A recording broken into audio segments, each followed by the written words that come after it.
The grand hall of the Galactic Council fell silent as the hologram of Admiral Gray came to life. His silver-toned skin, characteristic of the Luminaria species, seemed pale even by their standards. Behind him, the burning remnants of an entire solar system glowed orange through the transmission. Honorable members of the Council, Gray's voice trembled. The Void Swarm has consumed the Proxima defense line. We lost contact with its 50 billion inhabitants. He paused, allowing the horror of his words to sink in. This is the third system to fall this month. The council chamber erupted into chaos. Representatives from 300 species spoke at once. Some wept, others argued, while a few simply sat frozen in terror. These beings had evolved on peaceful worlds, garden planets and serene oceans, where survival had never required aggression or violence. The council leader, Blue, an ancient being from the aquatic worlds, raised all 4 of his fins. The chamber fell silent again. Admiral Gray, what are our options? We've lost 60% of our fleet, Gray reported. Our weapons barely damage their silicon-based ships. The Void Swarm adapts too quickly to our tactics. He stopped, struggling with his next words. They feed on our worlds, turning all matter into more of their kind. A small, fuzzy representative squeaked from his floating platform. But we are the most advanced civilizations in the known galaxy. How can we be losing? Gray's hologram shifted uncomfortably. Because we all evolved on Class 1 worlds, categorized as safe worlds, peaceful worlds. None of our species developed the traits necessary for this kind of war. The chamber fell silent once more. Everyone knew this truth. Their civilizations had thrived through cooperation and intellect, not through fighting and conflict. Their bodies were designed for thinking and feeling, not for combat and survival. There might be one option left. Gray activated another hologram. A blue and green planet appeared, shrouded in white clouds. While reviewing ancient records, I found information about a quarantined species. They evolved on a Class 12 Deathworld. Gasps filled the chamber. Class 12, the highest possible danger rating. A murmur of fear spread through the council. You cannot be serious, Blue said. The inhabitants of that Deathworld were quarantined for a good reason. Their planet harbors thousands of lethal organisms. Their bodies contain enough acid to dissolve our ship's hulls. They can survive radiation levels that would kill any of us instantly. Gray nodded. Exactly. And that is only their natural state. These humans also possess traits we can barely comprehend. They can break and heal their own bones, stronger than before. They pursue their prey until it dies of exhaustion. They can survive losing entire limbs and continue fighting. A furry representative fainted, his platform automatically catching him. Gray continued, but the most terrifying part is their minds. They seek danger for entertainment. They deliberately expose themselves to poisons. They call it spicy food for pleasure. They simulate war in games. Their entertainment involves controlled fear responses. They are perfectly evolved to face the horror we are fighting. They're monsters, someone shouted. No, Gray said firmly. They are survivors. And right now, we need survivors. Straightening his silver skin, catching the light of the burning system behind him, he concluded. The records show they have advanced significantly since their quarantine 3 centuries ago. They've cleaned their planet, reached their moon, and established colonies in their system, all while being quarantined. Blue swayed thoughtfully on his water-filled platform. You want to contact them? Ask for help from these Deathworld inhabitants. Yes, Gray's voice was resolute. The Void Swarm is unlike anything we've faced. We need a species that evolved facing constant threats. We need beings who understand combat in their DNA. We need, he paused, humans. The council chamber erupted again, but this time Blue raised all his fins to demand immediate attention.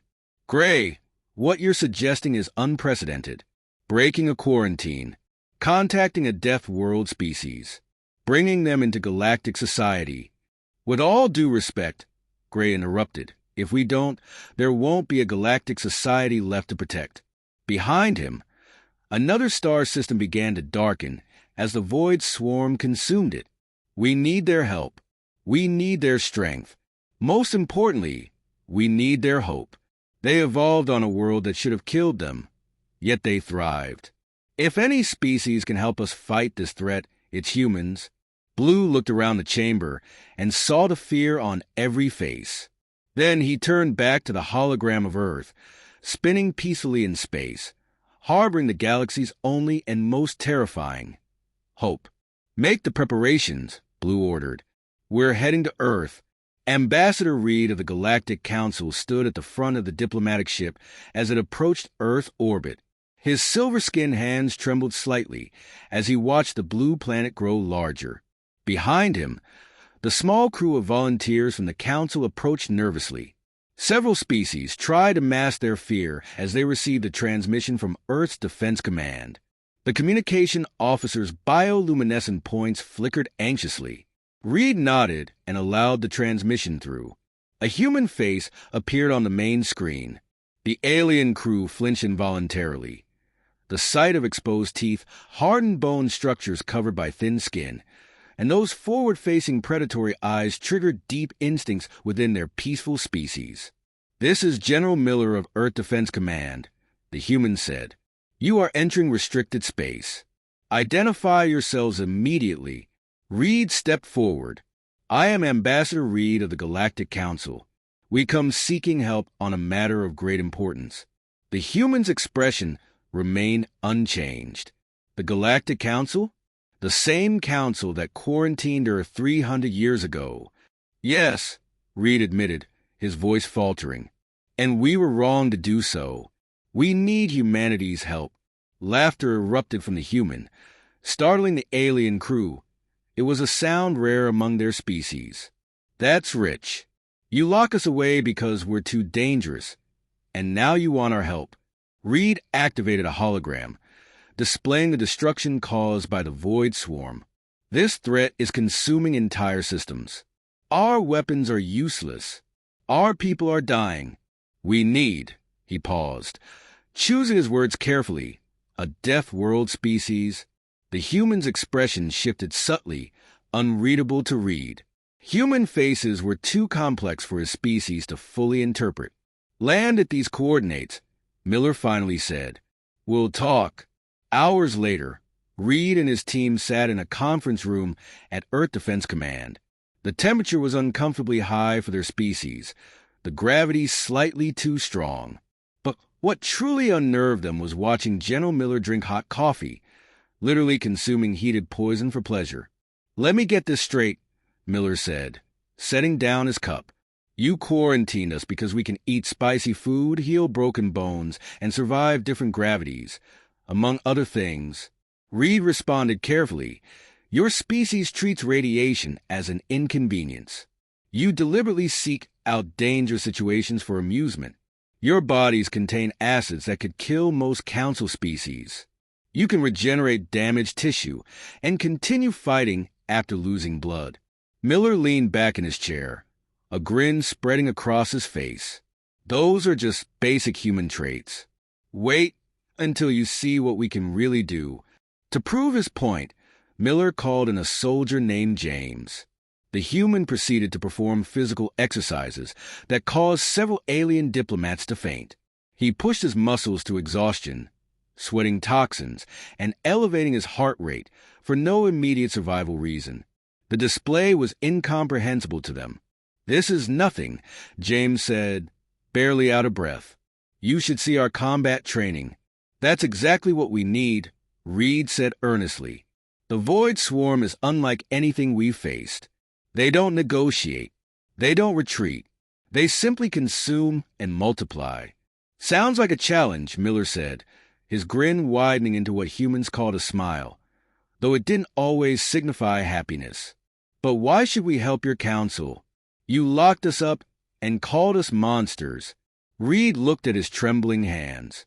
Because, despite our fear, we were wrong about your species. Yes, you're powerful. Yes, You can be dangerous, but you also build, create, and protect.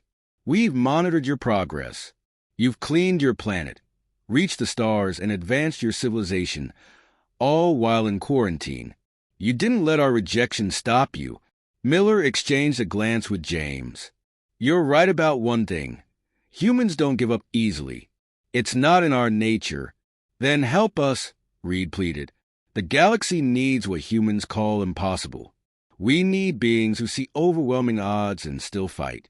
We need warriors who can inspire hope in peaceful species that have never known war. Miller stood, his movement causing the alien diplomats to flinch again.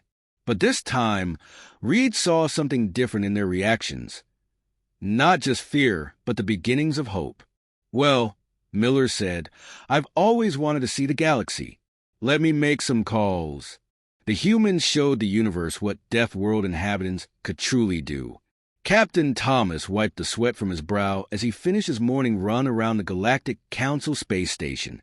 Behind him, a group of alien scientists tracked his vital signs with a mixture of horror and awe. They still couldn't believe that humans deliberately raised their heart rates and produced toxins through sweat. For exercise. You do this every day? Asked Dr. Dror Glow, his crystalline body shimmering with confusion. Most humans do, Thomas replied, taking a sip from his water bottle. It keeps us healthy. Some of us even run marathons, about 42 kilometers. 3 of the scientists had to sit down after hearing that. A fourth, a gaseous entity, condensed slightly in shock. But why? Dr. Glow asked. There's no predator chasing you. Thomas smiled, a gesture that still unsettled the aliens. Because we can, because it makes us stronger. Speaking of strength, do you want to see something really interesting? He led them to the station's training area, where a group of human soldiers was performing their daily exercises. The sight of 20 humans lifting weights, sparring, and climbing ropes made the alien scientists huddle together in fear.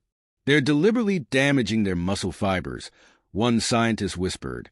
Yes, Thomas explained patiently, and they'll heal stronger than before. That's how humans work. What doesn't kill us literally makes us stronger. The aliens watched in fascination as the training continued. A soldier named Rollins demonstrated hand-to-hand combat techniques. She took a hit, fell, and immediately got back up, something that would have sent most council species into medical hibernation. Incredible, Dr. Glow murmured, taking notes. Their pain tolerance is extraordinary. And look, they're smiling while fighting. Thomas nodded. Humans enjoy challenges. It's part of who we are. Now, do you want to see something really cool? He led them to a sealed chamber where humans were training in different gravity settings. The aliens watched in disbelief as the soldiers adapted to each change in a matter of minutes, adjusting their movements and continuing their exercises. Impossible, one scientist whispered. They shouldn't be able to adapt that quickly. That's humans for you, Thomas said proudly. We're very adaptable. It had to come from Earth. Our planet throws everything at us. Different temperatures, pressures, terrains. We learn to handle it all. The demonstration continued with tests of human endurance. The aliens were particularly stunned by humanity's ability to function with minimal sleep, quickly recover from minor injuries, and digest foods that would be lethal to most council species. But the most important thing, Thomas explained, guiding them to a simulation room, isn't our physical abilities. It's this. Inside, a group of humans was running a combat simulation against a virtual void swarm. The aliens watched in awe as the humans coordinated their efforts, adapted to changing situations, and kept fighting even when things seemed hopeless. See that? Thomas pointed. When things get tough, humans don't give up. We get creative. We work together. We find a way to win. Dr. Glow's crystalline form shimmered with excitement.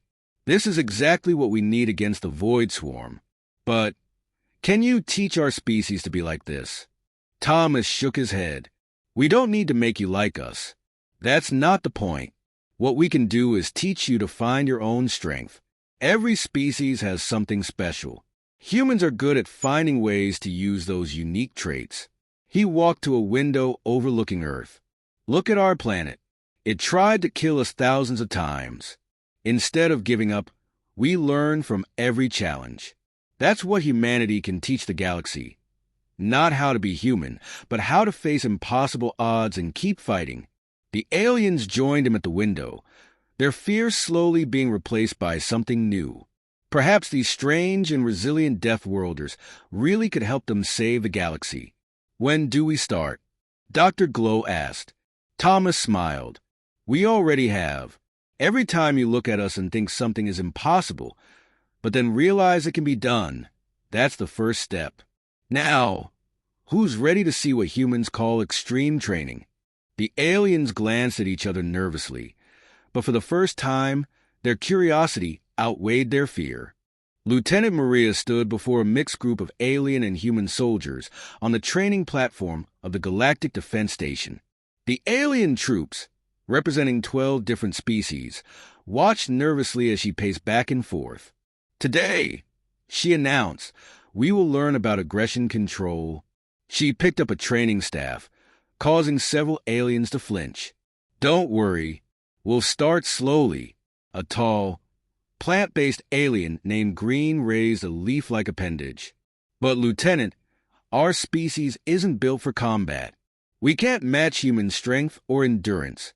Maria smiled. You're right, you're not humans, and that's perfectly fine. She tossed the staff to Green, who reflexively caught it. See? Your reflexes are twice as fast as mine. Each of you has unique abilities that humans don't. She pointed to different aliens in the group. You can see ultraviolet. You can sense electromagnetic fields. You can process information faster than our best computers. You're not here to become humans. You're here to become the best versions of yourselves. The training began with basic movements. Maria showed them how to use their natural abilities in new ways. The plant-based aliens learned to use their flexibility for defense. The crystalline beings discovered their hard surfaces made excellent shields. The gas-based entities realized they could confuse enemies by rapidly changing shape. Remember, Maria shouted as they practiced, the Void Swarm expects you to run. They don't expect you to stand and fight.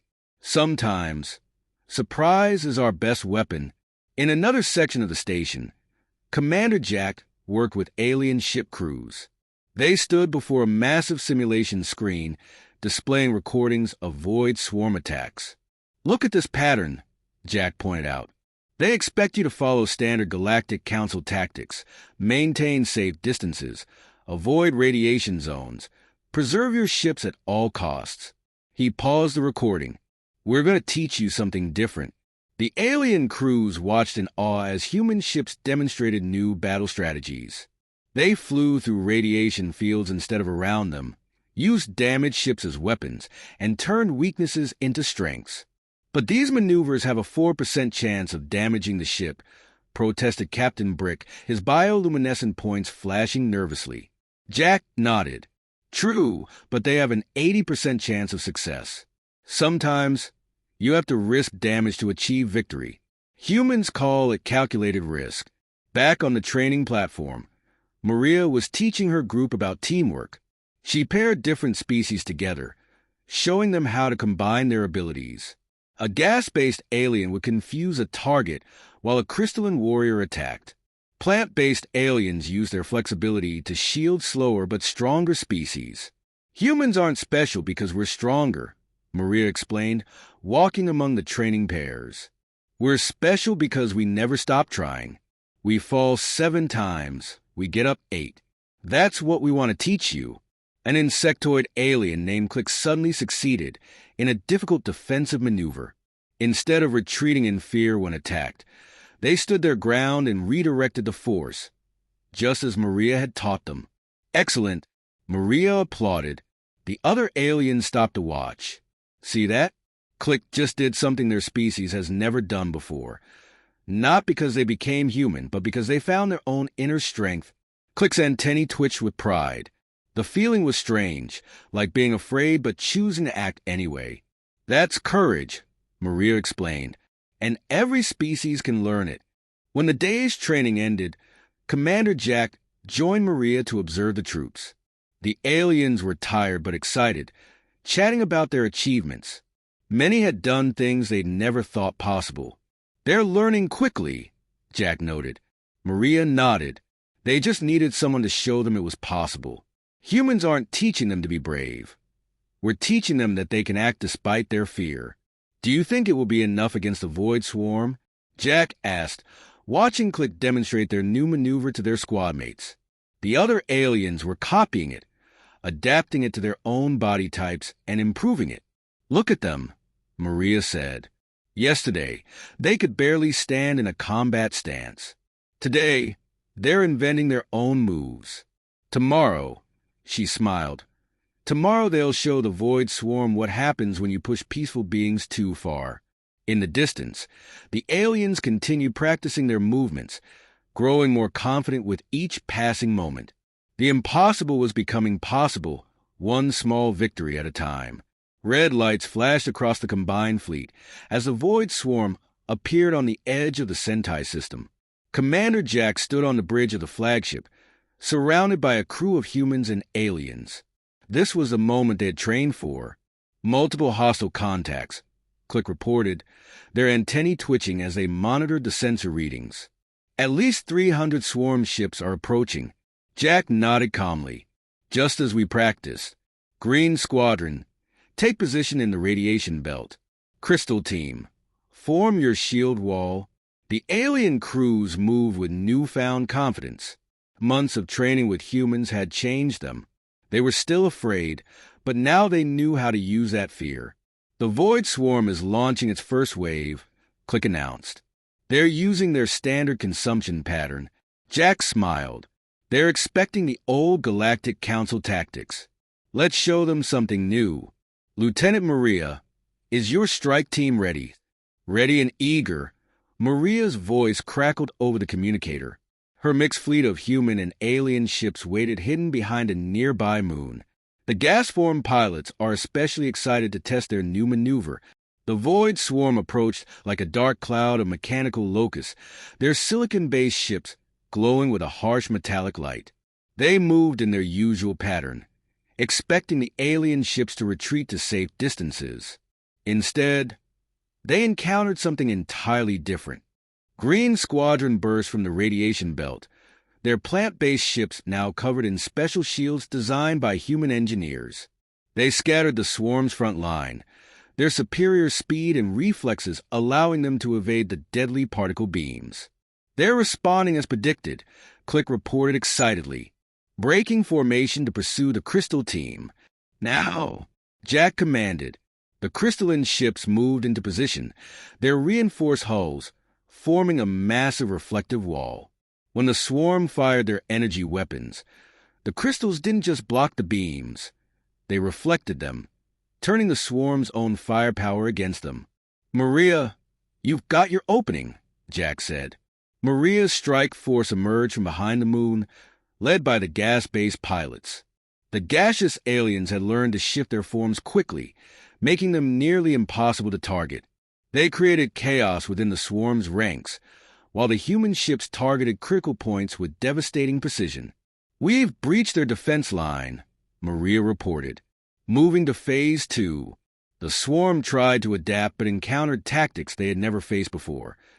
Plant-based beings charging instead of retreating, crystalline ships absorbing damage instead of breaking, and gas-based pilots turning their evasive abilities into offensive strategies. And at every turn, the human ships led the charge, showing their allies that impossible odds only meant trying harder. Direct hit on their command node, Click's voice was filled with unprecedented emotion. "The swarm is losing coherence." Jack watched as the battle unfolded. For the first time since their emergence, the Void Swarm was being pushed back. Their silicon-based ships scattered, their coordinated patterns broken by tactics they couldn't predict. "All ships," Jack ordered, "execute the final attack pattern, just as we practiced." The combined fleet moved as one. Humans led the central assault, while each alien species used their unique abilities to maximum effect. Plant-based ships created energy nets, crystalline ships formed prismatic barriers, and gas-based pilots confused the swarm with dazzling maneuvers. When the battle ended, the Sentai system was filled with the drifting debris of destroyed swarm ships. The combined fleet had taken damage, but not a single ship was lost. Status report. Jack called out, barely daring to believe it. Click's antennae trembled with joy. Void swarm forces eliminated. Complete victory, Commander. The bridge erupted in cheers. Human shouts mixed with alien sounds of celebration. Jack looked at his crew and saw pride on their faces. Plant-based officers glowed brightly. Crystalline beings sparkled with joy, and gas-based forms swirled in happy patterns. Send a message to the Council, Jack ordered. Tell them. He looked at his alien crew with pride. Tell them that today, we proved something important. Hope is stronger than fear, and anyone can learn to be brave. The message was sent, bringing news of the first victory against the Void Swarm. But it carried something even more significant. Proof that the peaceful species of the galaxy could learn to fight, especially with a little help from their friends from the Deathworld. Dr. Anna stood in the massive training hall of the Galactic Defense Academy, watching as thousands of alien cadets from across the galaxy performed their morning exercises. Just months ago, such a sight would have been impossible. Now, it was becoming the norm. Your heart rate is elevated, observed her assistant Swift, a gaseous entity floating nearby. Are you experiencing distress? Anna laughed. No, Swift. I'm excited. Look at them. Really look at them. The training hall was filled with diverse alien species, each adapting human training methods to their unique bodies. Plant-based beings stretched their flexible limbs in ways they'd never thought possible. Crystalline entities practiced absorbing and redirecting energy. Even the most peaceful species were discovering their hidden strengths. Do you remember what they were like when we started? Anna asked. They couldn't even watch humans exercise without feeling terrified. And now, Swift swirled in higher gravity. They say it's fun. That's the human influence, Anna said proudly. We're not just teaching them to fight. We're teaching them to challenge themselves. Across the room, Admiral Gray entered with a group of council observers. The once nervous Admiral now walked with confidence, his silver skin glowing with health. The council members watched in awe as different species demonstrated their impossible progress. Incredible, one council member whispered. These are the same beings who used to flee at the first sign of danger. Gray nodded. Dr. Anna and her team discovered something fascinating. Every species has natural defensive abilities. They just never learned to use them actively. The humans showed us how. They watched as a group of plant-based beings demonstrated their new techniques. Instead of dodging attacks, they used their flexibility to create powerful whipping movements, turning defense into offense. But it's not just about fighting, Anna explained, joining the group. Look there. She pointed to a medical training area where humans were teaching alien medics new techniques. They're learning to treat wounds they once thought fatal, to help their people recover faster, to overcome pain instead of shutting down. We're changing the galaxy's understanding of its own potential, Anna said. Every species is discovering they're stronger than they thought. In another section, Click, now a training instructor, was teaching a group of insectoid aliens. Fear is natural, Click told them. The humans taught me that courage isn't about not feeling fear. It's about acting despite it. In the technology section, human engineers worked alongside alien scientists, developing new ways to combine human ingenuity with alien abilities. Look at this, a crystalline engineer said proudly, displaying a new ship design. We've adapted human impact absorption techniques to work with our natural crystalline structure. Our ships are now 3 times stronger. Innovations were happening everywhere. Gas-based beings learned to use their shape-shifting abilities tactically. Aquatic species discovered how to apply water pressure principles in space combat. Even the smallest and most peaceful species found ways to contribute. The Void Swarm doesn't stand a chance, Admiral Gray said confidently. Not because we're becoming more violent, but because we're becoming more adaptable, more resilient, more human. Anna shook her head. Not more human, more in touch with their own strength. The humans showed them it was possible.